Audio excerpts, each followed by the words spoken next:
You kept pushing on, but then you went too far. When your ship has sailed and all your dreams are lost, everything is wrong, you feel like it's your fault. Just remember, I will be there for you, baby. Remember, there's nothing out there to get you, don't forget it. When life throws lemons, just call me. Just call me. Just call me.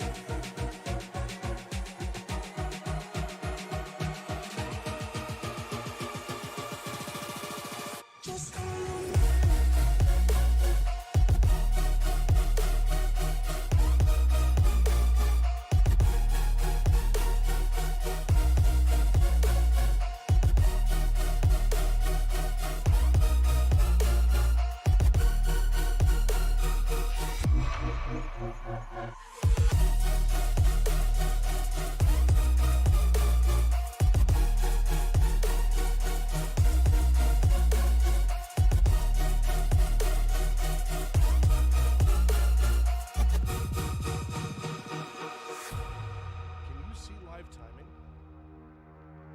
You're stronger now than you ever been. You gotta leave now, it's time to catch the wind. You will climb up high and look through the clouds, and when you're feeling low, I know you'll bounce back. Oh, and just remember, I will be there for you, baby. Remember, there's nothing out there to get you, don't forget it. When life throws lemons, just call me. Just call me. Just call me.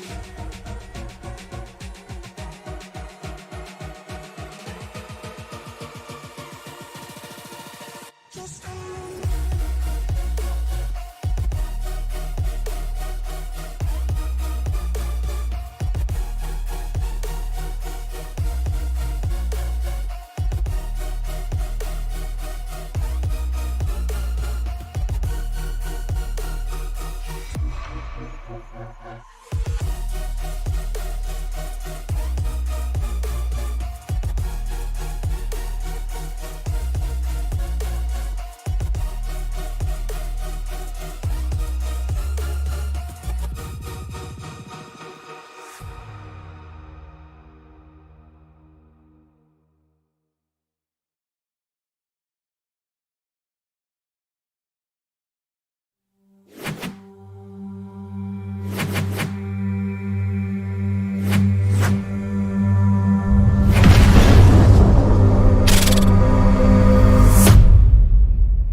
Nextgen Cup Series is ready to get it on right here in the Desert State. Good evening, everyone, and welcome here to the Tony Trapasso Memorial Broadcast booth. We're tuning in tonight and sliding into the booth sideways, as always, is Mr. Shane Lake, filling in for the great Jordan Brockell, who will be making his return to the Tony Trapasso Memorial Broadcast booth in a couple of weeks. Meanwhile, though, Shane, this race is going to be fantastic from start to finish, and we'll be with you every step of the way.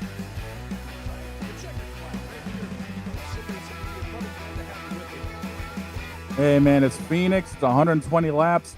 I've got some history with this place. Earlier this year, I almost pulled my first Xfinity Series win at this joint. I can't wait to see what these next 120 laps, hold for all of these guys, because the cars are going to be getting slicker as the tires wear off, but these restarts are going to be chaotic. Yeah, I mean, the interesting thing to remember, and you folks can see it right here in the foreground, you'll have to forgive our graphic change tonight. Of course, dumb things decide to happen, and sometimes you can screw around and find out, and of course, somehow we did tonight.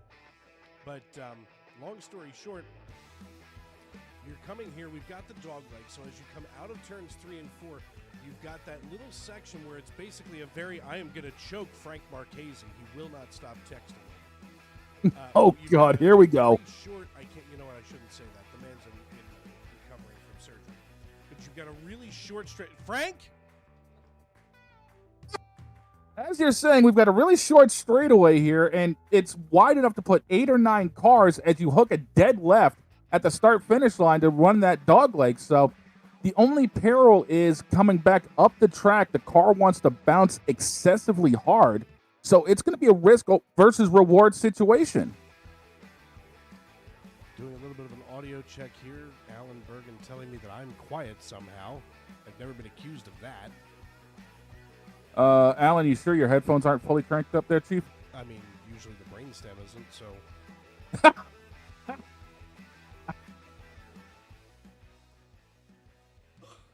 Oh, man. Just trying to do a little bit of a. Oh, I can see how quiet I am. Good gravy. Let's make a little bit of a change here. I've had about enough of the fine people at who are telling me what I should and shouldn't be doing. Wow, that just changed me to deafening. Nice. Let's back this way down here to something reasonable. That'll be better. Yeah, we don't need everything up to 11 quite yet. Let's save that for the last few laps. Absolutely. Well, speaking of the last few laps, let's get the first couple of laps underway as we're trying to build the airplane while it's in mid-flight. Let's go through our starting lineup tonight. John Ross is going to lead us to green tonight on the inside. He's got the pole position. Diego Rodriguez, of course, you folks know him from Tuesday night NASCAR Truck Series action and Sunday night NASCAR Cup Series action. He's going to be on the outside of row number 1. Row 2 going to feature Brandon Honeycutt and Kensley Smith, while Andrew Teft and Shay Cox are going to be in row number 3. Row 4 is Ed Jurgen and Truth Hoke starting in 7th and 8th, and rounding out your starting top 10 is Brendan Wilcox and Curtis Ecker. I think that's Alan texting. I'm not going to sweat that one. Leroy Koblenz and Dennis Kane in row number 6, while Chantel Pottle and Alex Teft, brother of Andrew Teft, starting in row number 7. Starting 15th in row number 8 on the inside is Kirby Wainscott, with Richard Ode to the outside in 16th.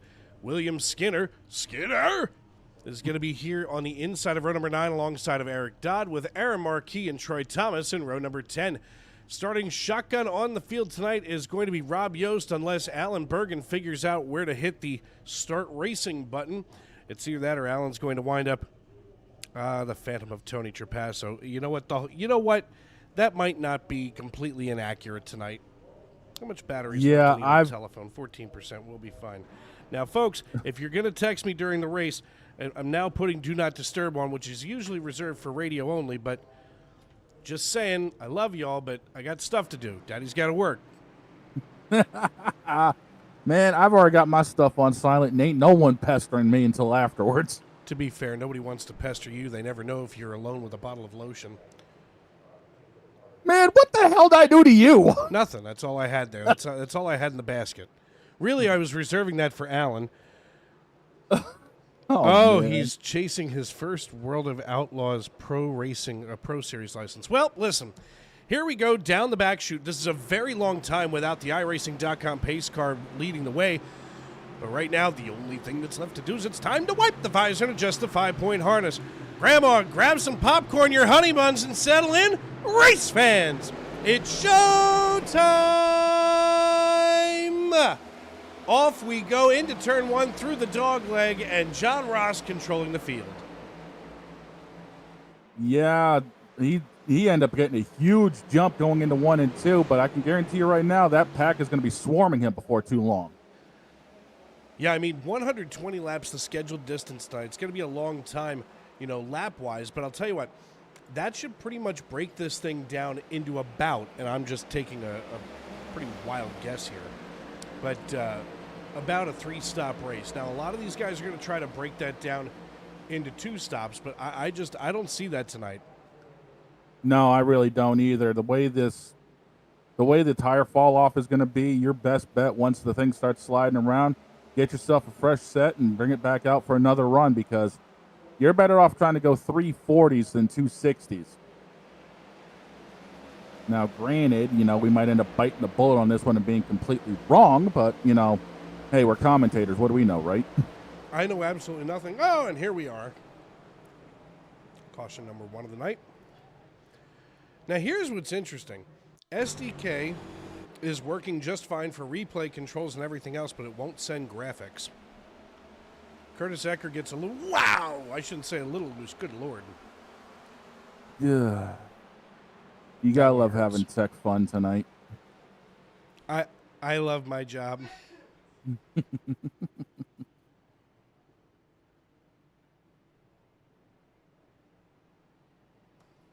Yeah, the front end on that car is completely destroyed. Yeah, let's take a look at this again, since God knows we've got the time. I mean, I'm more looking at this from every angle, and he just got on the throttle too hard, and the thing just went dead left. That's painful. I mean, the whole front end on that thing is killed. I don't know. You know what? I've got a couple of questions here. Honeybun's in the house tonight. All right. What do you feel about Chantal Pottle? Dude or no? I don't know. I mean, I'd have to hear the voice. Chantal, help us out.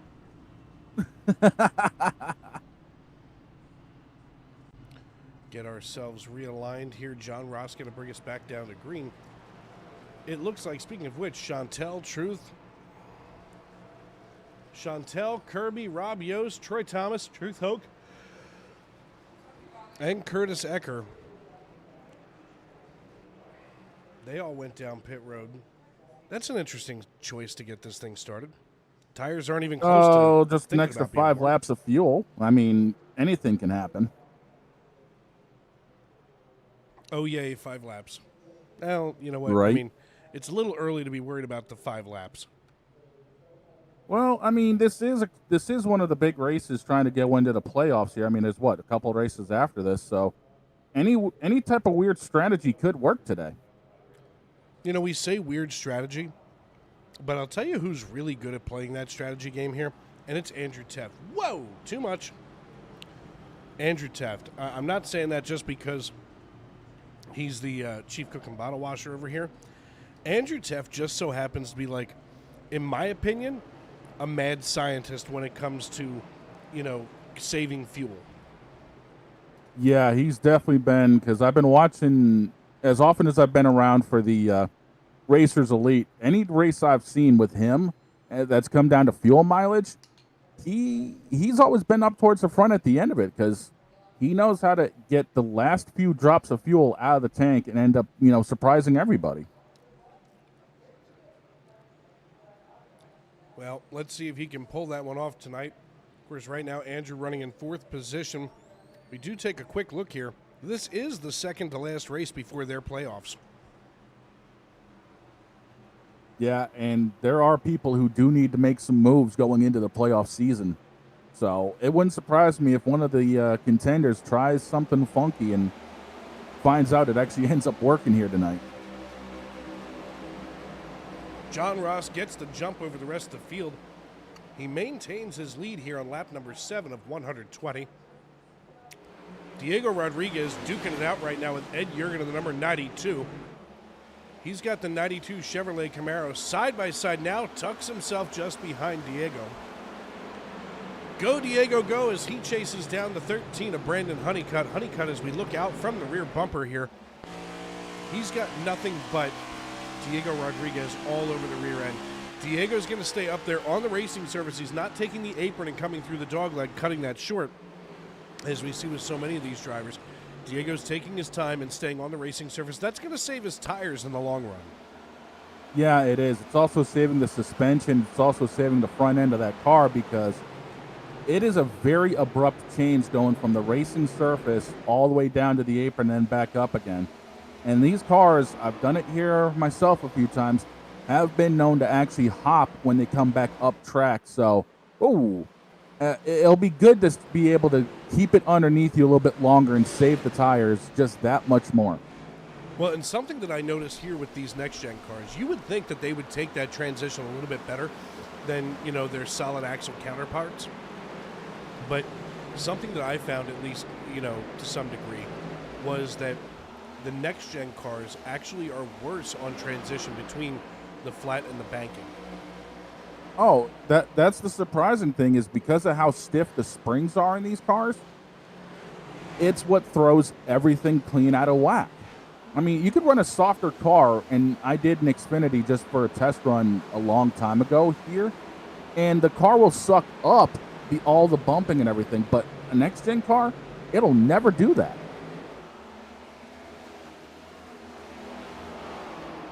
So, I mean, that's why you barely see guys even run the apron through turns 1 and 2, is because of the fact they don't want to try to upset the balance of the car. So, oh,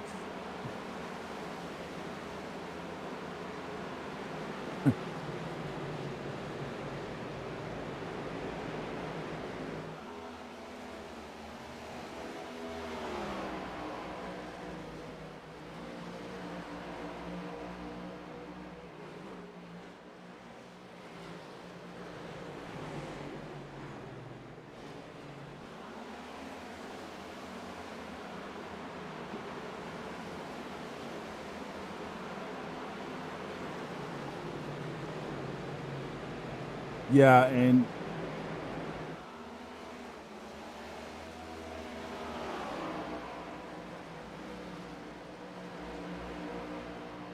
yeah, I'm looking at these lap times, and we're already starting to see, the tires become a factor. There's a lot of people running 28.7s all the way down to, low 29s. So we're already seeing a huge tire fall off. We're only, 13 laps in. So the tires are going to be a huge factor right now. I think there's going to be a lot of people just willing to ride out a little bit and just wait for those pit stops, get the stickers, and start making moves. But if you've got a little bit of tire and you're able to, have the advantage on somebody, take advantage of it.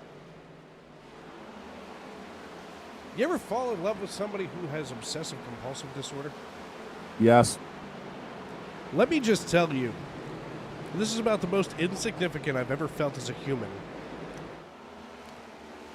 As Honeyman's digging out water bottles and things left by the children under the couch. Live looking here in the Tony Trapasso Memorial Broadcast booth, and stuff is getting really real. Dude, when mine moved back in, first thing she did was completely reorganize pretty much everything here. Oh, my knives are moved in the kitchen. I sympathize with that 110%. Yes, by the way, when I asked the initial question, and you said yes, you sounded really disgusted with humanity. Don't do anything that's going to cause you to sleep on the couch.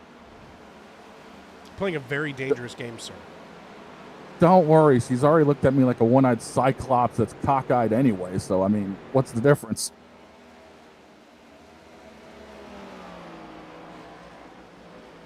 Oh, it's going to be one of these fun nights. Oh, buddy, listen. This is one of those classic broadcasts tonight where we're going to be getting a taste of the real world and the virtual world as we work lap number 17 of 120. Dave Regal and Shane Lake. Whoa, watch the 78 out of line. Hey, keep it in line right there.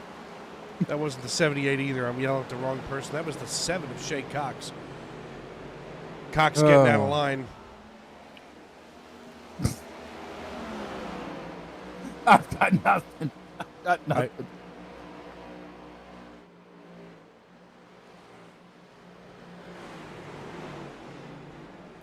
Shay Cox getting out of line and now steps back in just behind the 43 of Alex Teft.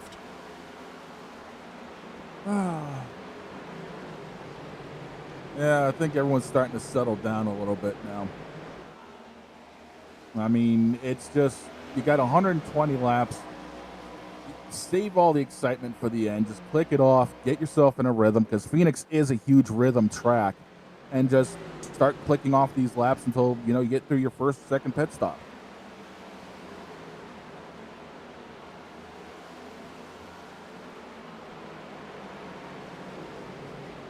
And yeah, even as I said earlier, the lap times are coming down even more now. I mean, lead car is actually running a 28.82. John Ross up front.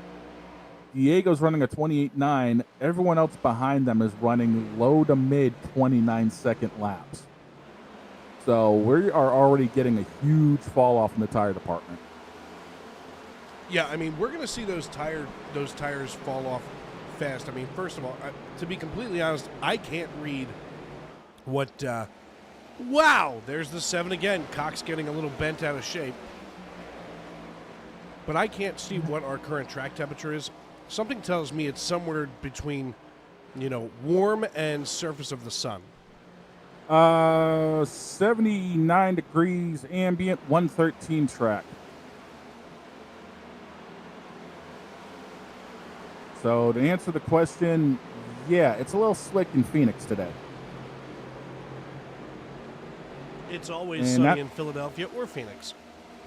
Yeah. Well, actually, it's supposed to be overcast right now with the cloud cover in Phoenix from what I was looking at, so.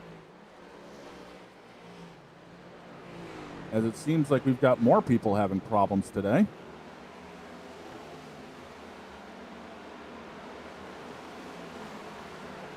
'23 of 120 laps.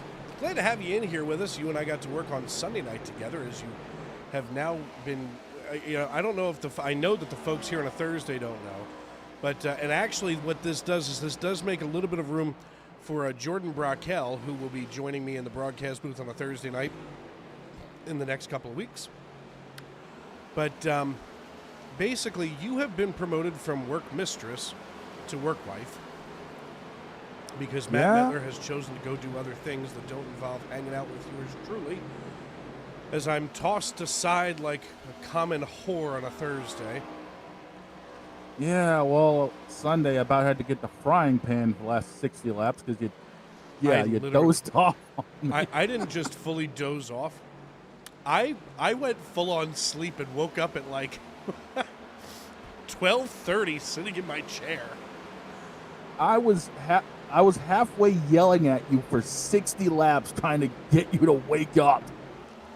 What it was that working with you just puts me so at ease that I was at peace with the world. Well, I'll take that as a compliment, and I'll say I'm now with the one with the massager in the back of my chair, so don't be surprised if I don't doze off at some point. I'm just saying, it was a problem, and we've discussed. I figured out what the problem was. Let's talk about our good friends over at Mucinex. Oh God! Since we've got plenty of time here, I mean, look, this race is going fantastic right now. 26 laps in the books. I'm looking for a few extra IQ points if you got them over there. This race is clicking off like there's no tomorrow. I mean, listen, I love this league. I love working this league. What you and I put up with on Sunday night at the Paperclip, this is like a breath of fresh air. Put your feet up on the desk and watch some great racing. I would, but I got my steering wheel in front of me, but I actually do have a leg rest for this chair, too, so I might actually do that towards the end. You have a leg rest for the chair? I ordered this thing as a full-blown gamer chair, dude. It's a little bit bigger than what I had that broke a couple of weeks ago. No?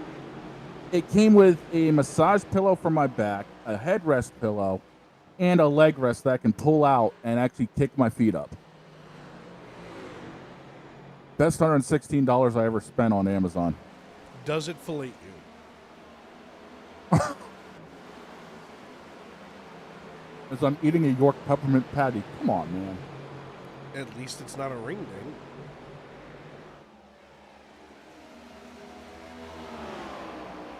Brandon Honeycutt running in 4th position right now as my partner tries not to choke on a York peppermint patty. You son of John Ross here leads now Diego Rodriguez by 3.75 seconds. Closest battle on the racetrack belongs to Ed Jurgen, who's 0.2 of a second now behind Brandon Honeycutt. And Honeycutt, as he looks out the rearview mirror, all he can see is that green and white 92 chasing him down the front stretch and into turns 1 and 2. And, you know, we talk about this all the time here at Phoenix. You know, the unique shape of this racetrack, the fact that it was reconfigured and the back is the front and the front is the back. You know, I just think that this place is an incredible joint to get yourself around. But, Shane, I mean, you know, 120 laps in this kind of heat. These guys, if this was a real race, they'd be losing up to 10 pounds in water weight. Oh, exactly. And the one other knock on the next gen car is there's not a whole lot of ventilation in it. I mean, you see the side windows in the car. The hot air is getting trapped in there. I mean, in car, I've seen it get up to about 130, 140 degrees at Phoenix inside one of these things. So if this was the real deal, yeah, I'd be sweating off about 15, 20 pounds by the time this was over.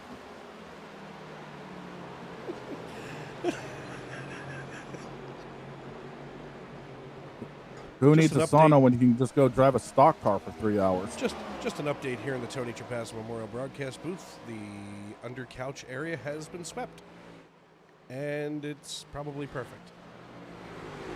It wouldn't surprise me if it was someone with OCD. The smile on her face is the smile on her face right now is even bigger than the post-coital smile. Maybe I should clean first. I would. I think she's going to ask me to go smoke a cigarette in the dark. That or take a couple of shots in the dark. You know, maybe if that's the case, perhaps. Oh, no. If I'm watching her clean in here and she has the post-coital smile, does that make me...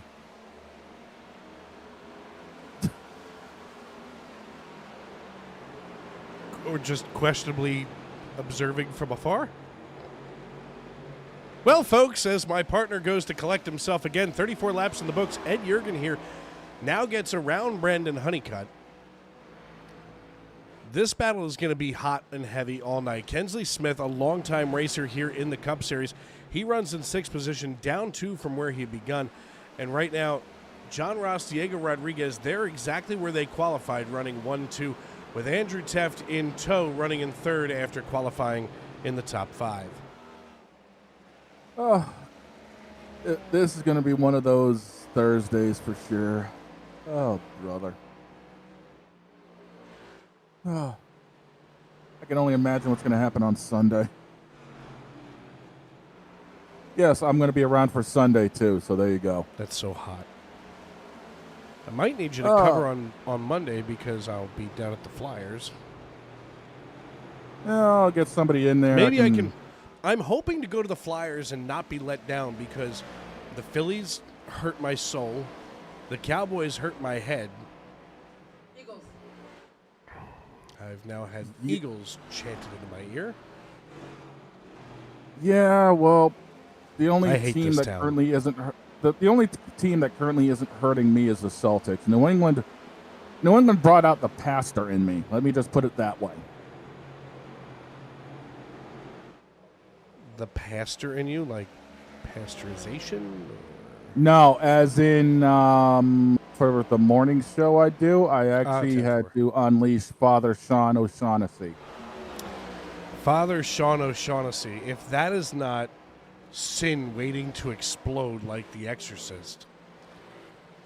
Yeah, and then you have me in a completely hacked off Scotch Irish accent.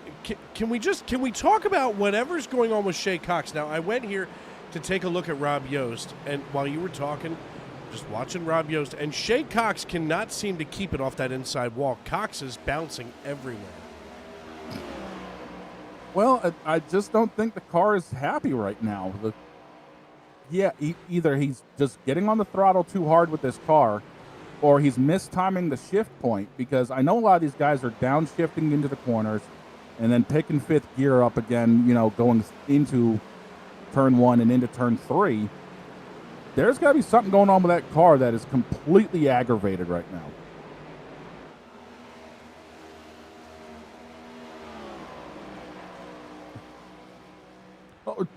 The 83 gets around Cox now, and now the Red Bull Toyota Camry starts to run away, now gapping by about 0.6 of a second as Shay Cox slides from 6th all the way back to 14th. Kirby Wainscott here in the 10, usually the finger-licking good number 10, now in a Racers Elite black and blue machine. And I'll tell you what, I do like that Racers Elite paint scheme. Looking sharp tonight is Kirby Wainscott. I can't tell what that is there on the left rear. Let's take a look. It's just a nice logo. That's what that is. Hot Yeah. diggity dog. You know what?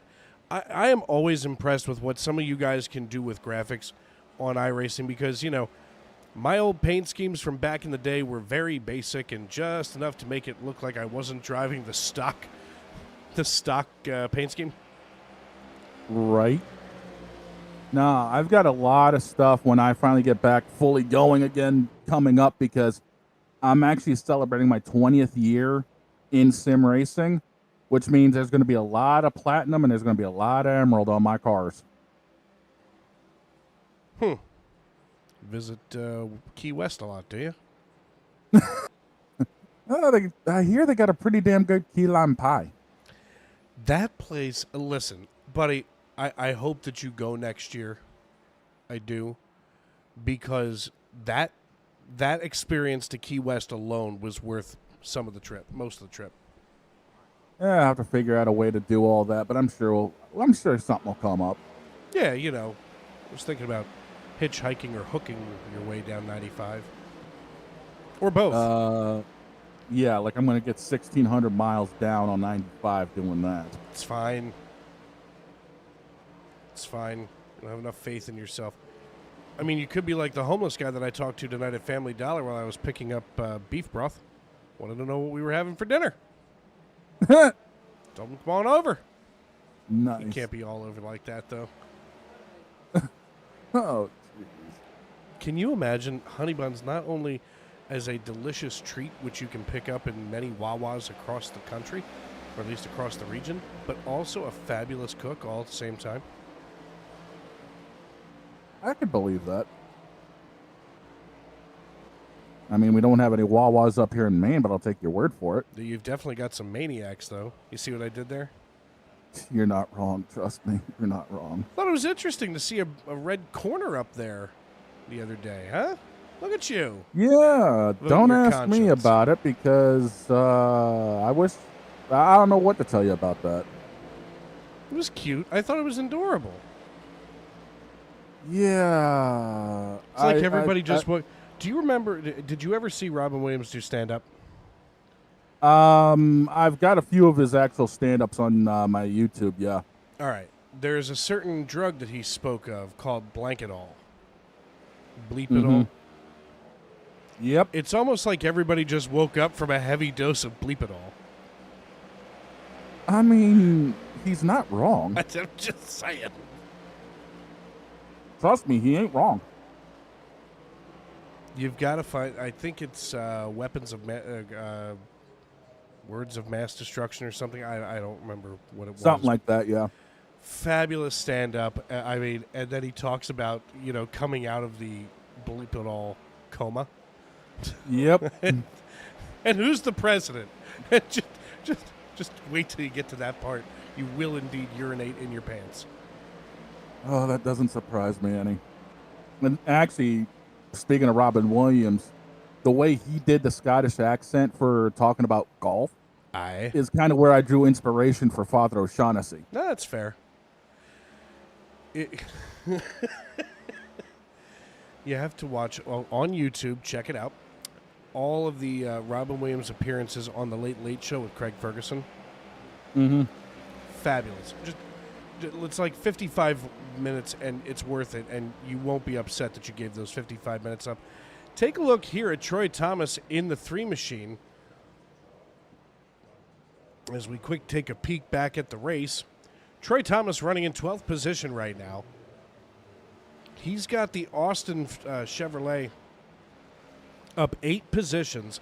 Big mover of the night right now, Rob Yost. Now, what do you think Yost is going to say is his, what do you think he's going to credit for being able to move up all of those spots while Honeycutt just came down on lap number 44. Green flag pit stops are underway. What do you think Rob Yost is going to say is the key to being able to climb up those spots? Saving tires and making big moves on that original start and then the restart because, you can grab 4 or 5 spots if you cut that dog leg on a restart and then just send it into turn 1. So drive it where they're not. That's basically, the racer etiquette. You want to pass somebody, you drive it where they're not, and that's what he ended up doing to get by everybody.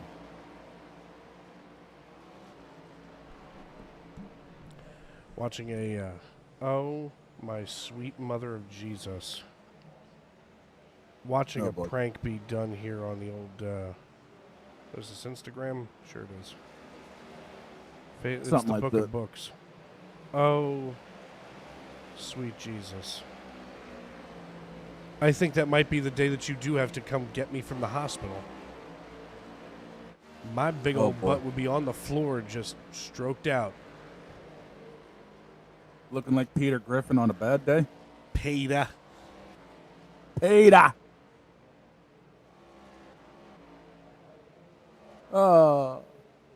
This is what happens when a race actually goes well. We actually need to do all of this to pass time because it's like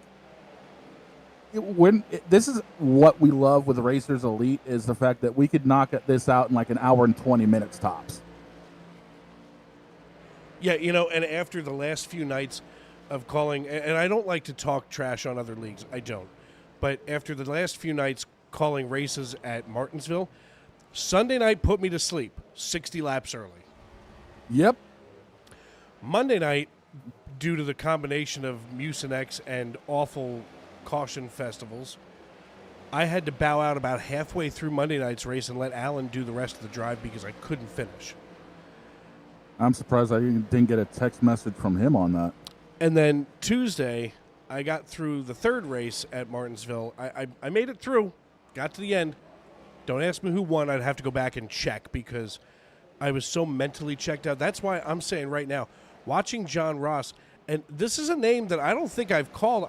I may have to look, and we've got the time to do it. Yeah, we do. I mean, John Ross already has 3. I mean, this is his rookie season in the Racers Elite Cup Series. He's already got 3 wins. He's got Kansas, Charlotte, at the Roval, that is, and Homestead. So he's looking to go back-to-back here in the 44. Yeah, and it sounds like he's always had himself a strong car because Kansas is usually one of those where if you get this thing dialed up and able to vary your groove up, you're going to be able to have a lot of success. The Roval's the Roval. I mean, you got to be good on road courses. And then Homestead, you rip the fence. So it just sounds like this guy's got pretty much everything dialed up.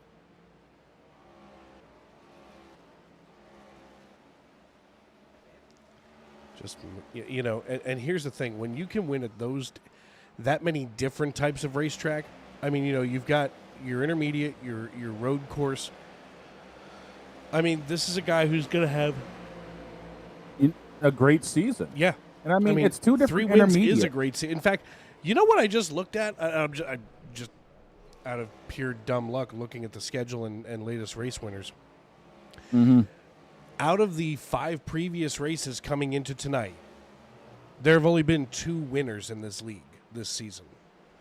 Oh, my goodness. It's been John Ross, the 3 racetracks that I just talked about, or Brandon Honeycutt, who brought home wins at Talladega and Las Vegas. Yeah, and the thing is, I think John's 3 wins are a little more impressive because while Homestead and Kansas are both 1.5s, they're vastly different. I mean, Homestead reminds me a lot of the old Atlanta configuration. So you have that track, you had to be good, multiple grooves. And listen, Kansas, when you say multiple grooves, I mean Homestead is a groovy track, and you can run the middle, but you've got to be able to rip the fence there, and if you can wrap the bottom, wow, just plain old wow. The moment the tires are fresh, you're ripping the bottom, but as soon as they start going off, you have to be able to have the car to move up to the top. And, you can't be afraid to put that right rear up against the wall. I mean, that's how people got their times watching the actual race. So, I mean, that's how Reddick ended up winning it, is he basically buried the right rear in the fence and just went around everybody. Yeah, and listen, what a great experience that was for Tyler Reddick, during the Cup race. Especially for our very own Liam Ervig, who, let's face it, NASCAR's security is not what the other major sports in the United States are like. No. Liam Ervig just happened to be able to get himself all the way down to Victory Lane and got a selfie with just forgot his name. Reddick. Thank you. got himself I was about to say the only other person I'd want to get a selfie with on that team. Well, I'd even have to look up slightly too. I mean, I got a picture of Michael Jordan, but I certainly was not about to get a picture with Michael Jordan. Oh, I wouldn't mind getting a picture with that man. No, but there was just no way. He had hands. Yeah, obviously his security detail. Forget about it. You ain't getting within a country mile. No, I got within like 10 feet. Oh, there you go. Yeah. Yeah, I got within like 10 feet, and they just kept pushing him. Here comes the 20 in for pit service.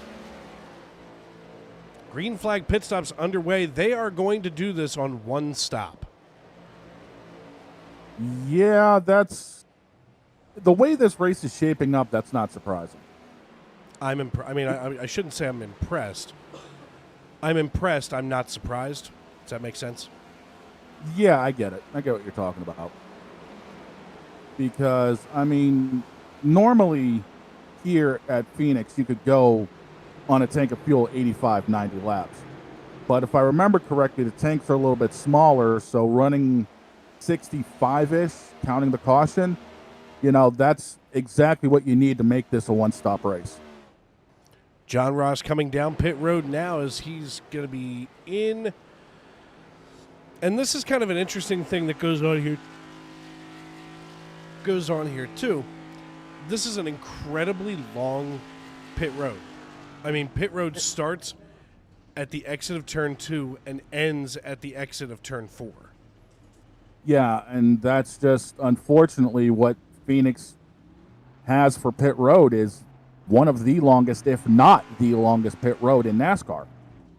So you really have to mind your P's and Q's here because the mistake is more amplified here than anywhere else. Well, one of the interesting things that I'm just kind of mulling over at this moment is the fact that these drivers are making it, with 57 to go, 64 laps in the books. But there was one caution earlier. Now, it's been so long since we saw that caution. What was that, a lap 4? That, yeah. I think that we're kind of I'm kind of wondering if those drivers forgot that maybe they can't stretch this all the way. That we may need a caution for them to stretch the fuel the rest of the way. Well, I mean, even if these tanks are a little bit smaller, and I believe my recollection is they are only running about 70% fuel tanks, you're still going to get about 60 to 65 laps on a tank.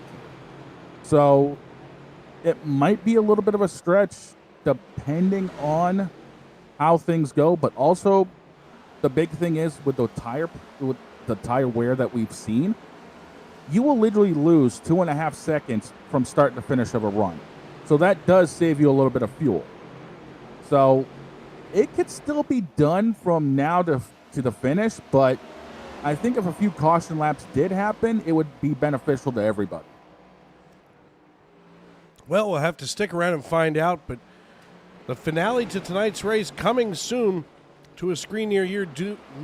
Dave Regal and Shane Lake with you here in the Tony Trapasso Memorial Broadcast booth. I want to thank everybody for tuning in and making us a part of your evening. We're going to step aside and pay some bills here on Sim Racing Media. We'll be right back after these messages.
Basket can't defend. He's got the outside line for the second part, and he can't hold on. Going the long way around. We're going to be 3 wide for the lead as they all come to the line. Who is going to take it in the end? And here comes Lockwood. He's going to make the move to the outside. Quinn tries to force him off a little bit, but there he goes.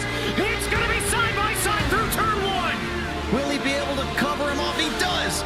Weaving back to the left-hand side. Reynolds is trying everything. The kitchen sink is being thrown at it. They're leaning on each other. Coming into turn number 3. It's going to be a drag race through 3 and 4. Coming back to the line. Here comes Frisch on the bottom. Richard's going to hold the inside. Tries to be the late breaker here. They're going to be side by side through the final chicane.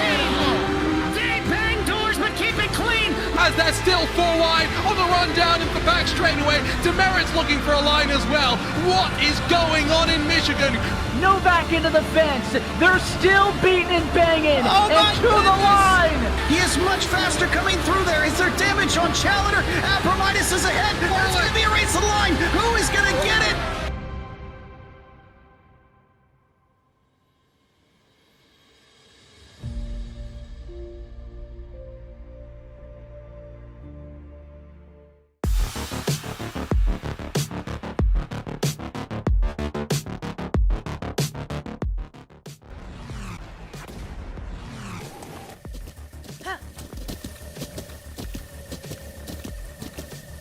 With the Butt Kicker Gamer 2, what you see and what you hear is what you feel.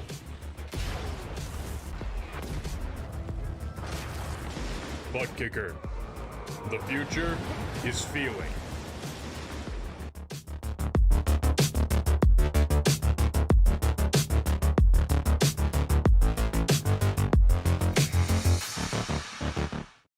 Racing isn't easy, but experiencing it is.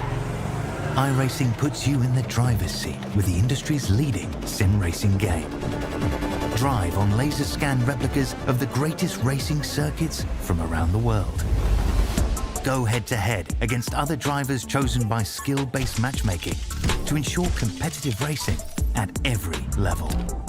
Compete across all your favorite series. In officially licensed cars, engineered to deliver the most accurate driving experience possible.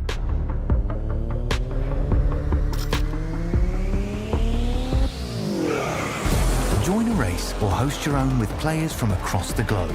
Race against the computer or in a league with friends. Feel the thrill behind the wheel. Visit iRacing.com.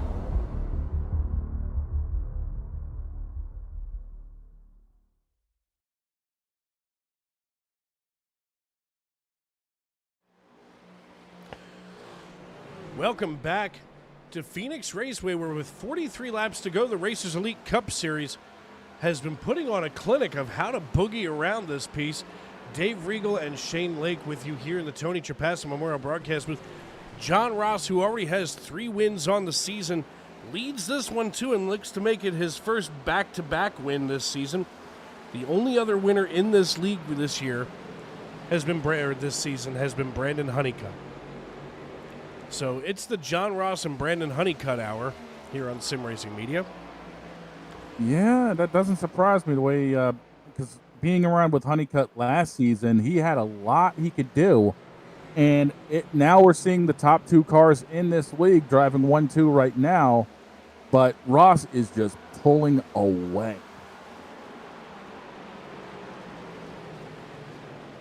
I mean, it's what, 5.5 seconds right now, and he's even in traffic getting through it. So, yeah, that just says how strong that car is right now.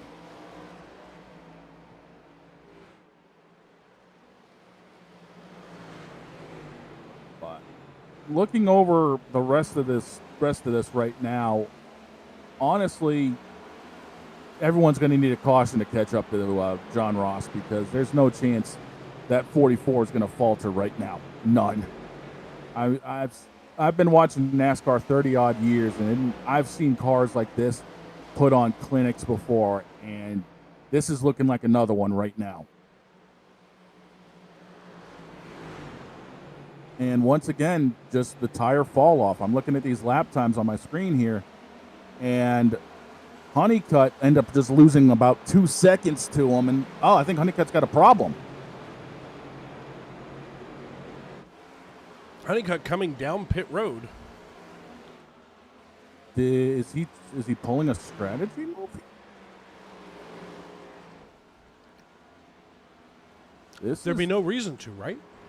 No, if he's trying to go one stop, either he smacked the wall or there's something else going on with the car.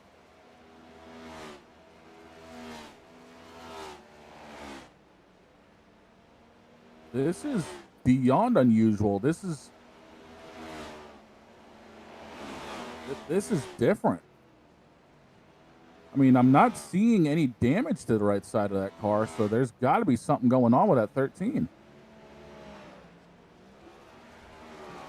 Unless he doesn't believe, well, unless he does believe that they have to do this in 3. Well, as it is, he's going to be, I believe, the first car a lap down, or the second car a lap down, something like that. I don't know what's going on. I mean, this is the way this race is looking. Why take the risk? I mean, if there's anybody that's going to come back, it'll be him. Yeah, he's going to have the fresh tires because he's going to pick up. Right now, he's going to have at least, 20-ish lap fresh tires. Everyone else is going to be running mid-28s. He's going to be running low 28s. So he's going to be able to pick up lap time. But it's just a matter of, is he going to have enough time to get up there? Curious. The 44 had himself a scare. I'll say. We may end up having a caution yet at this rate.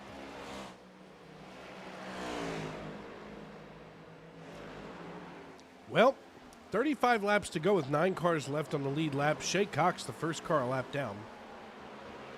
Brandon Honeycutt, second to last now on the lead lap. Interesting choice. Yeah. Actually, Honeycutt's currently sitting 16th, the second to last car, 1 lap down.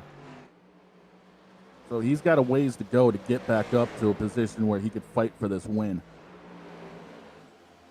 So I'm dumbfounded with this move. I really am. You didn't have to say the founded part. We already knew the first. Man, shut up. That's all I see how it is tonight. That's all I had tonight. Can I just say that the FedEx Go Denny sign there? Mm-hmm. It didn't age well, did it? No, it really didn't.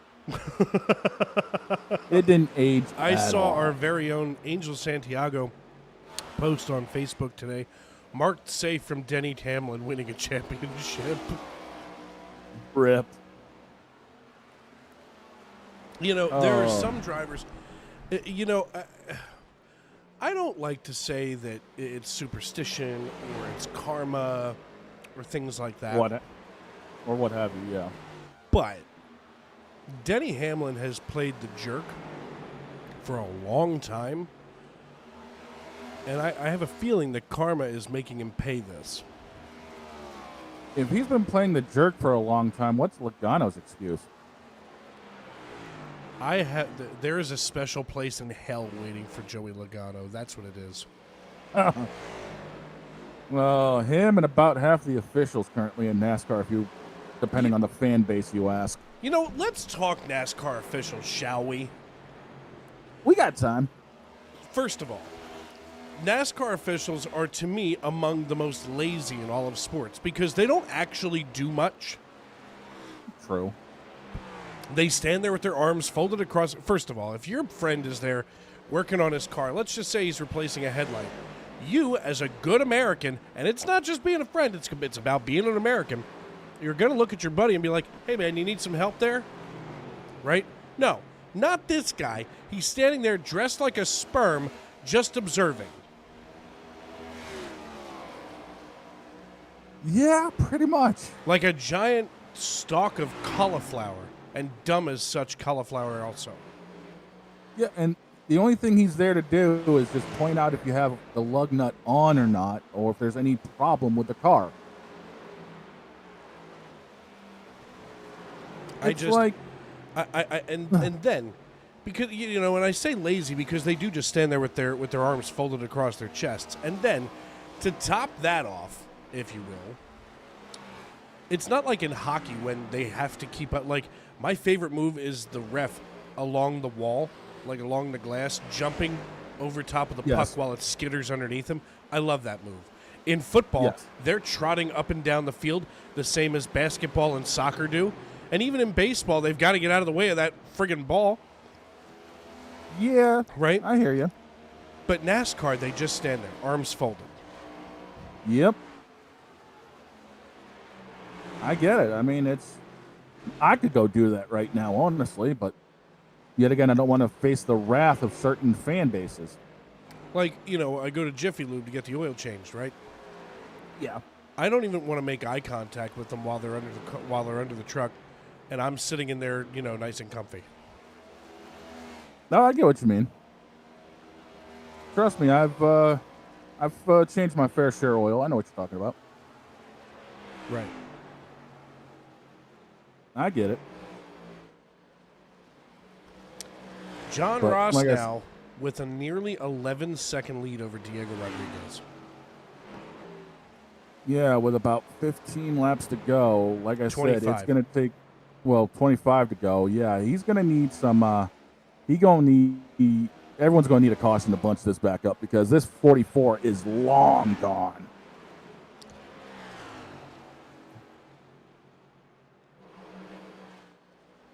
Yeah. Because right now he's going to be in the middle of 3 and 4 by the time Diego ends up getting out of the exit at 2. What is she doing? That's hauling some tail. She'd be a good girl. I mean, I haven't seen domination at Phoenix like this since it was flat. And that dates me going way back in the time machine. I wish you could see what I'm witnessing right now. What's going on now? I can't. Not live on the air. Oh, dear. It's nothing sexual. I feel I like I get have it, to but preface still. it with that. It's nothing I dirty. mean- It's just this side of the most ridiculousness ever. And that's me talking. Nice. But yeah, like I said, this big of a gap right now, we're looking at almost 12 seconds now. I literally have not seen this since the tire war of 94 here. And back when it was flat and that whole dog leg was nothing but grass. That's something that I always kind of enjoy when I get to run like the modifieds here in the public leagues. Or not the public leagues, but the public rooms. When they run the old pre-reconfigure. The flat version. Every time I see the grass, I think, that's not there. Oh, it's there if you dip the tire on it, believe me. Oh, yeah. It's not fun. No, it doesn't matter what you're driving, whether it's the ARCA car, the street stock, a modified. Yeah. You dip a tire on the grass here, it's not exactly good. What's your opinion on the Rice Krispie treat? It's good, but better when you dip it in chocolate. All right. Now, would you rather a Rice Krispie treat or a Golden Grams treat? And let me say that the Golden Grams treat has chocolate and peanut butter mixed in with the marshmallow gooiness. Easily got to go Golden Graham. Yeah. Let me tell you how delicious that was. I'm telling you right now, I'd have to go Golden Graham. Just the contrasting between the honey, the chocolate, the peanut butter, and the marshmallow, plus the crunch. Give me that all day. All right. So would you rather a Golden Grams treat or a Fruity Pebbles treat? I'd go with the Golden Grams. Still? You'd still go Golden Grams over Fruity Pebbles? Yeah. The Fruity Pebble will probably end up falling apart more on you, whereas the Golden Grand won't. That's true. All right, Golden Grams or cinnamon? Oh, that's an idea. Cinnamon I'm toast, so fat. cinnamon toast crunch treat. Yeah. Oh God. Yes. Yes. Just all of that. Yes. Yeah. Woof. Mix Well, I can in tell you what. a little it's extra gonna be- cinnamon. Oh yeah. I can tell you what's Yeah, going to be mix- going mix- on East Basin Street this weekend. Yes, sir. By the way, And according to Honey Buns, it will not be what I was hoping it to be. Apparently, it will involve cleaning. Shay Cox got bent out of shape and brought out the second caution of the night now with 17 laps to go. That's one heck of a green flag run, don't you think? That's probably one of the longest I've actually seen here, broadcasting. I've been in long green flag runs here, especially in the Xfinity series, but wow. Wow, let's watch this again. Good gravy. Shay That Cox, looked there's no like way a that bird. Shay's happy right now. No, I would assume not. I mean, that car has been unhappy since the start of this race. And, yeah. Let's take a It look doesn't again surprise me. as Shay comes into 3, catches just enough, and that's what you were talking about earlier. You catch that little bit of transition. Oi! Yep. Who was that just bought that? Oh. Racing isn't easy. Oh dear. That's the 43 of Alex Teft. Oh, ownership's not going to be happy in the hauler tonight. Nope. Might as well have just ran right into Mike Helton. Yep, Mike Helton and David Hoots are going to be sitting in the hauler waiting. Do you think Mike Helton ever dresses up as Castro for Halloween? I Mike don't Helton looks know. like Mike Helton looks like Fidel Castro after a trip to Old Country Buffet.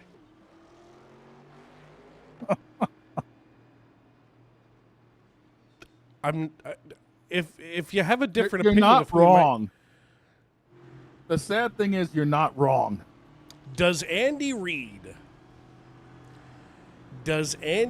look like an old small town sheriff who walks up to a box of donuts in the sheriff's department station, waggles his fingers and says, "Don't mind if I do"? Oh, yeah, a slightly balder Jackie Gleason. Oh, that one's good. Junior, get in the car. Yeah, that one's good. Oh my God, does Mike Helton look like old Jackie Gleason? Dye the mustache a little bit, and yes. Yeah. Jackie Gleason apparently had a vicious smoking habit. Junior, I told you to get in the car. I never actually smoked. The cigarette smoked, and I was just the idiot keeping it lit at the other end. I'll go with that. Just saying. Yeah, I'm just saying I actually need to, now that we're thinking about all this, I need to pick up a new vape mod next month. Go with Geek Vape. You won't be sorry. I think that's what she has. I'll have to talk to her about it. It's fabulous. Yeah, I think she's got one of their red and gold ones. Yeah, 50 to 60 watt KA1 Yeah. mesh. Yeah, I think she's got one of those. Yeah, for 60 Ran bucks. her like, Yeah. yeah, I ran her about 80 here, but yeah, something like that. Jeez, things are expensive up there, huh? What do you pay We have for? a very bad tax. What do you expect? Well, I expect that tax to go down to just, you know what, we're not, this is a race organization. We're not here to talk politics. Yeah, I don't really want to talk looked about. at the Bloomberg Business Report today? No, I haven't. The Dow Jones got higher than Mick Jagger. Well, we all know that Dow Jones has a hard-on for the orange Oompa Loompa in office. Yes. Yes. And that's about as political as I'm going to get. It seems fun. Doesn't it, though? Yeah. I've never had orange Diet Coke. Dude, that would be a hell of a mix. You know, I think that, Coke. first of all, if I was a politician, I'm the first to tell you I would be dirty. I would be filthy, taking bribes from anybody. Mm-hmm. That man has a button in his desk that he pushes and they bring him a Diet Coke.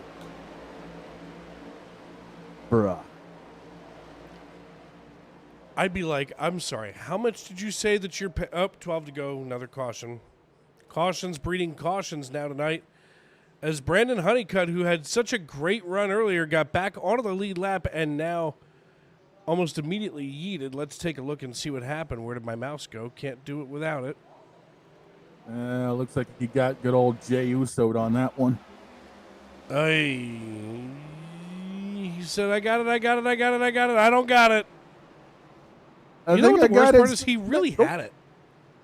And that's the problem. That again, problems with the next gen cars. I feel like I'm talking about a broken record here.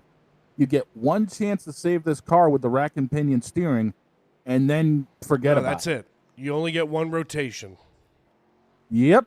The second one bites. It does. Hard. It's not a. It's very much not a so. Well, I think the bigger problem with Honeycutt was the fact that he came across the 83's nose. At least he went across the 83's nose, not up it. Well, you know the old saying, you can pick your friends, you can't pick your family, and we all know the rest. Did you just lose on that thing and just decided that you were just going to punt? It was fourth down and deep. I'm a Patriots fan. What do you expect? Did you just punt on you can't pick your family, but you can't pick your nose, but you can't pick your family's nose? Yeah. I'm a dude, we're up here in New England. Kid. What do you expect? We got Gerard Mayo as a flipping head coach. Don't hurt yourself. Sorry. Oh, I feel like Father O'Shaughnessy is about to come out again. Aye. Oh, you really don't want me to come out now, do you? What foot you kick me? Giggity. What foot do you kick with? Actually, my right. When we go back green flag racing, we've got 10 laps to go right now. So when we go back green. Oh, this race has gone off the rails for us up here tonight. That's all right. It's fine. It's fine. It's fine. It's going to be John Ross, Diego Rodriguez. Fair.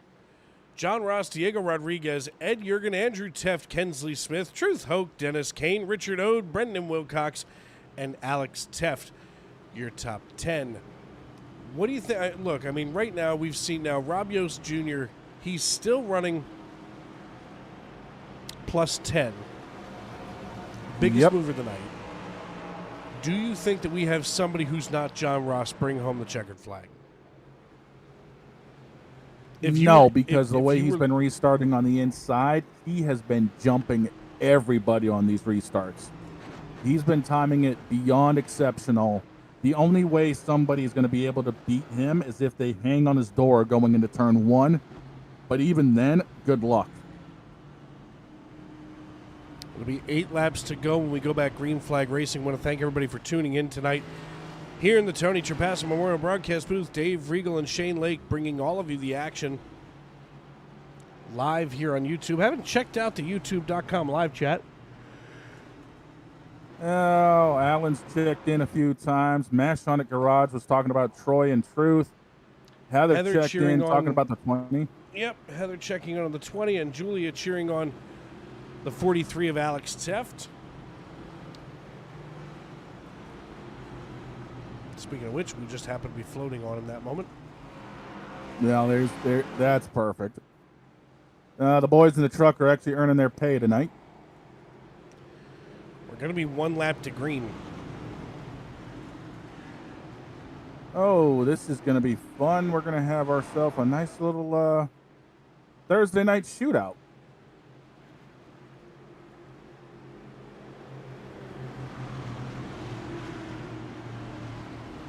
the big thing is everyone's doubled up and we're getting ready to do this thing. How many cars are going to end up junking themselves going down onto the dog legs? My question. Here it comes. Watch this prediction come to fruition. We're sitting here for another 6 minutes or so. Yeah, folks, if you thought you were going to get out early, you can send your hate mail to Sim Racing Media, care of Shane Lake, P.O. Box number OU812. The green flag waves. John Ross brings us back around and now lays the fast time down at 28.18 seconds. Everybody double file through the rest of the field. We're side by side with 6 laps to go, and nobody giving up any real estate. No, something's got to give here shortly, because if it doesn't, we're going to be seeing a huge stack up. 27.76 now for John Ross. He just went from 28.18 to 27.76. Oh, he's running qualifying laps now. He's getting out of Dodge. He wants to put enough of a gap in behind him to where you guys can fight over it. I've got enough of a gap on you. Have fun. That's exactly what he's doing now with 5 laps to go as they come through the Geico restart zone. 4 to go here at Phoenix Raceway. And he's already done put himself a half a second up on Ed Jurgen, and it's just going to be growing. Another caution here. Kirby Wainscott and Kensley Smith getting into it. Oh, just as I thought this was going to go well, we got overtime. We will be going NASCAR overtime. Shouldn't be bad. Kirby Wainscott here in the 10 self-spins. That's not on anybody else. That's running out of talent. Kensley Smith here in the 15. Talent.exe has stopped working. Same deal. Smacks that wall with the right rear. Sends himself down in there. Couldn't keep it together. And finally, we'll take a peek at Alex Teft. Watch the 45. And that's exactly what you were talking about earlier. Once that rack and pinion gets out of shape, you've got one shot and one shot only to save it. Yep, and unfortunately, his shot said, nope, I'm not catching you tonight, and here we are. Folks, we're going to quick step aside before we bring you NASCAR Overtime. When we come back, the conclusion to tonight's race here for the Racers Elite Cup Series live at Phoenix Raceway. Racing isn't easy.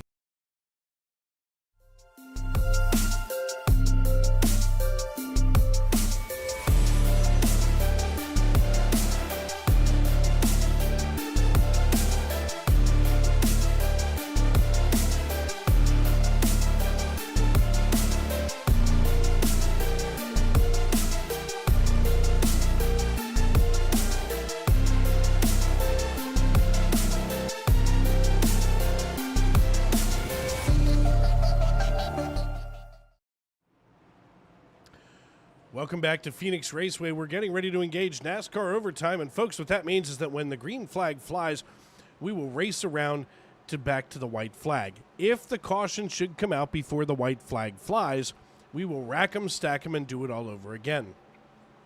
However, if the white flag flies, the next flag will end the race, whether that flag is yellow or checkered. Questions? No, I'm good. I've dealt with my fair share of these. I like to put those instructions into Braille so people can get the feel of it. There I was at my local public library on Saturday with my children. Oh, boy. And an author that I remember from when I was a child, his name was David Adler, had a picture book. He had a series of picture books, you know, Benjamin Franklin, George Washington, Abraham Lincoln. Yep. There was also a picture book about the life of Louis Braille. Oh, hey, no. Shane, doesn't it seem a little strange that there would be a picture book depicting the life of the guy who invented a way for the blind to read, they aren't even going to be able to see it. The pictures aren't bumpy. The words are. Yeah, that would be a bit of a problem now, wouldn't it? Yeah, at every level. Oh, yeah.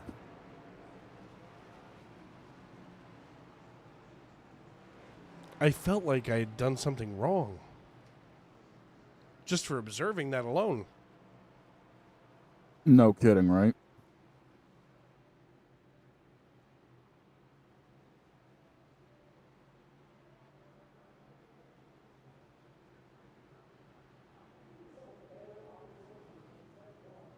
Well, let's see how this race is going to shake out because I believe we've got one more lap or so before we're going to end up seeing the green flag here. Yeah, does it seem Now, like this round of caution laps has gone on forever?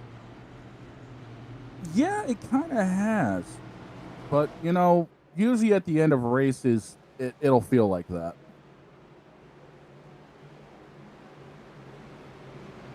Well, we've now crossed the line here on lap 121. Effectively 2 laps to go when the green flag flies.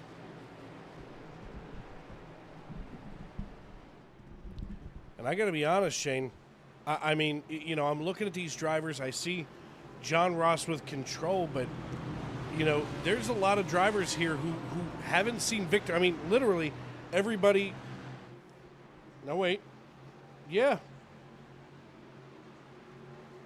Everybody that's not John Ross or Brandon Honeycutt, they'd like to see victory lane. And I'm going to tell you right now, if I was John Ross, my bigger concern would be in my mirror with Diego Rodriguez because he's been more than willing to jump down 2 or 3 lanes lower in the dogleg than anybody else. So I wouldn't be surprised if Diego tries to just completely chuck the car in there and try to get the stick going into turn 1 as well. So, well, here we are. Brandon Honeycutt registered his crash. Eric Dodd crashes. We stay green flag racing. We've got to get to that white flag. Everybody hold on to your pants and let's get to the end. Oh, God. The white flag is in the air. We're racing back to checkers. Ignored the fact that it says that there's 1 lap to green. Obviously, Sim Racing Apps has no idea how to do NASCAR overtime. Good for them. This is why we generally use SDK. Thanks for your help tonight, Sim Racing Apps. You've been completely useless. oh, just like there's something about a prom night joke in there somewhere. I forget it. Meanwhile, coming to checkers. Coming to checkers is John Ross, who was dominant tonight. I mean, literally, start to finish, led this race. Technically led this race from before it even started as he was on the pole. Yep. John Ross and Diego Rodriguez qualify 1 and 2. They finish 1-2. Add Ed Jurgen in there, who qualified in 7th and finishes 3rd to round out the podium. Can't wait to get a hold of Ross, Rodriguez, and Jurgen, as John Ross, the first driver this season to go with back-to-back wins. Yeah, I think it was outside of that one pit stop cycle for 3 or 4 laps. John led the entire rest of the way. Like I said, I haven't seen domination like this since it was the flat version of Phoenix. Yeah. Listen, you have to go to Las Vegas and pay one of those ladies in leather for domination like this. Yeah, you kind of do. Yee. Didn't think we were going to go there tonight, but let's get a hold of our race winner, John Ross, driver of the number 44. Shane, I think you have him now. Yeah, down at Victory Lane here. Hey, John, my dude, talk about pulling up the stink show today, man. You dominated from flag to flag.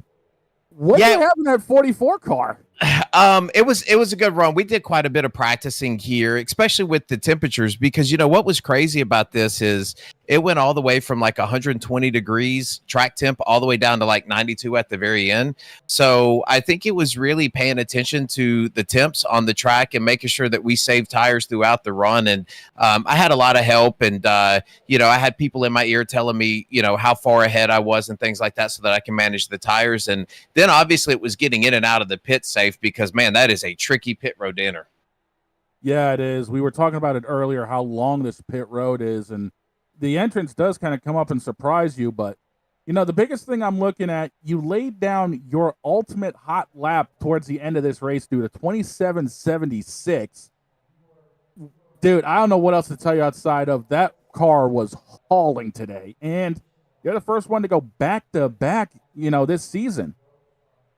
Yeah, it's been a great season, and I could tell, like, again, I knew, I think we got down to like 92, 93 degrees, and I knew that it would hold, if we just, and of course, at the end, it was a little hairy. I think it was like 20 laps to go. I think I was up like 10 and a half seconds, and I said, man, I just need this thing to go green to the end. But, when we had those cautions, it was just about getting ahead, and I felt like there was a little bit more traction in this track toward the end after it started to cool down a little bit. And so we just had to plan, get a good jump, see if you can get out there and just hammer it. No sense of saving tires at that point. Yeah, no, I think we had you at the at your ultimate at like 11 and a half, maybe nearly 12-second lead, dude. So as I was telling everybody, I haven't seen domination like this since Phoenix was flat and we had Jeff Bodine on Hoosiers. Yeah, it was good, and I do enjoy this track. And when it gets a little slicker, I think really the key, especially in this next gen, is not to slide the whole car. So if you can slow down, and I think once I heard, and Russ was in my ear, and he was telling me, hey, we've got a pretty good lead, then I just kept backing the entry down, and just making sure that I got really good runs off of the turn and didn't slide the tires. Yeah, you put it on him tonight, man. So before we let you get out of here to celebrate the victory, anyone you want to thank on that 44 car to help celebrate this domination you had tonight? Yeah, I appreciate that, and always want to thank you guys for broadcasting, and you do a fantastic job. I go back and I watch these every week, so it's always a lot of fun to see what everyone else's perspective is outside of what we do here in the car. And I want to thank my teammates, and that's going to be Russ Martin. He was really in the booth with me tonight, helping me out. Leroy Koblenz, I think he finished about 13th or 14th tonight, so he had a pretty decent run. And anything US Sim Motion that you see on the side of the car. So if you want anything sim related, just go to ussimmotion.com, and if you use code 802, you get 5% off. And last but not least, I want to thank Andrew for the league. Really puts on a good league. He runs it really tight, has a ton of practice for everybody that wants to come out and spend some time practicing. So can't forget him, and thank you all, and I look forward to next week. Hey, go celebrate this win, man. You sure as hell laid it down to him today. Celebrate it and have fun. I appreciate it. Thank you. Thank you, Shane, for that. John, always good to hear from him. And next up here on the podium tonight, I get to have a chat here with Diego Rodriguez. Hey, Diego, it's Dave up at the booth. You got me? Mm-hmm. Buddy, listen, usually I get a chance to talk to you on, Sunday, Monday, Tuesday in the SNN League, but here you are on a Thursday night finishing second. What was it like trying to chase John Ross down, who it just seemed like nobody had anything for? Yeah, no one did have anything for him. It was really just a battle between me and Andrew for a good while. And, John was gone. I wasn't going to have a chance unless he wrecked. And I was just trying to manage the tires and keep Andrew, behind me. And I got put in the wall by a lap car on fresh tires and turn 3. It gave me pretty bad steering damage. And I lost second to Andrew. But caution came out luckily, and I took a fast repair, came out, and I think I came out second or third. And on those final couple laps, I kind of hoped I was closer to, John. Maybe I could have moved him if I was, right there, but I wasn't. And that's just about it, really. Yeah, it was an interesting night watching everybody try to catch John Ross, but couldn't get it done tonight. Diego, before we cut you loose, who do you need to thank, and who helped you get it done on the 20 tonight? Yeah, you guys putting on an amazing broadcast. Andrew for hosting a really good league. It's always clean. And my parents for being there and letting me do this. That's really it. All right, my friend. Well, listen, I know I'll see you later this week, or actually the beginning of next week, as we're going to get ready to go to Phoenix in the SNN League. But, of course, congratulations again for finishing in P2 tonight, man. Yeah, thank you. That the voice of the great Diego Rodriguez, driver the number 20. And last but certainly not least, Shane, I believe you have him with you now down on pit road, Ed Jurgen. Yeah, I got Ed Jurgen down here. And Ed, a solid and quiet third-place finish, all things considered. How was the race looking to you from start to finish? Yeah, in the start, I wasn't liking the track too much. It was a little too hot for me. And then as it started cooling off, I started moving forward a little bit. And then the last few laps are really fast, lap times. Yeah, you guys were knocking them down just under 28 a lap. And it just seemed like no one had anything for that 44.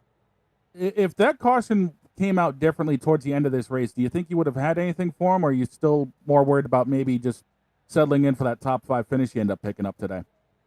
Yeah, and there wasn't any caution. No one was getting him. He was too far gone. But I was just looking to get a top 5 because I just wasn't comfortable tonight for some reason. I do want to apologize to Brandon Honeycutt. I got into him earlier, turned him, and he made a heck of a save, though.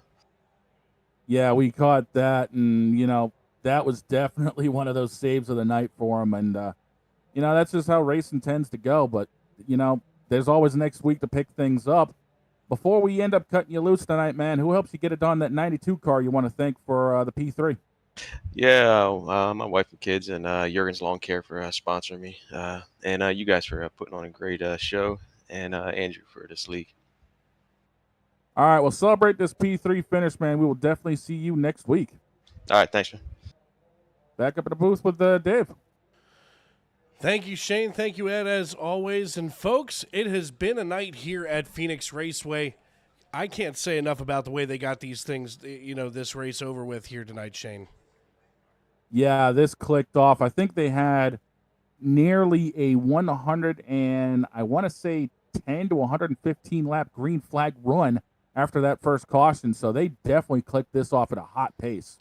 They sure did. Well, speaking of clicking things off, before you click YouTube off, let's take one final look at our results here tonight. John Ross captures the checkered flag. He's followed by Diego Rodriguez and Ed Jurgen on the podium. Dennis Kane and Andrew Teft round out your top 5, while Truth Hoke, Kensley Smith, Richard Ode, Troy Thomas, and Alex Teft round out the top 10. 11th goes to Shay Cox with Chantel Pottle in 12th. Kirby Wainscott and Leroy Koblenz finished 13th and 14th, while 15th goes to Brendan Wilcox. Rob Yost comes home in 16th, with 17th and 18th going to Brandon Honeycutt and Eric Dodd, while Bill Skinner, Aaron Markey, and Curtis Ecker make up the rest of the field. Somebody had to finish dead last, and tonight it was Curtis Ecker in the 19. So for myself, Dave Regal, and my esteemed broadcast partner, Mr. Shane Lake, and all of us here at Sim Racing Media, we want to thank you for tuning in every week right here on YouTube.com and making us a part of your evening. Thank you for welcoming us into your homes and onto your phones, wherever you may be and however you may be listening tomorrow and every day as you walk down the road of life. Please don't play in traffic. Good night, everybody. Until we meet again, take care.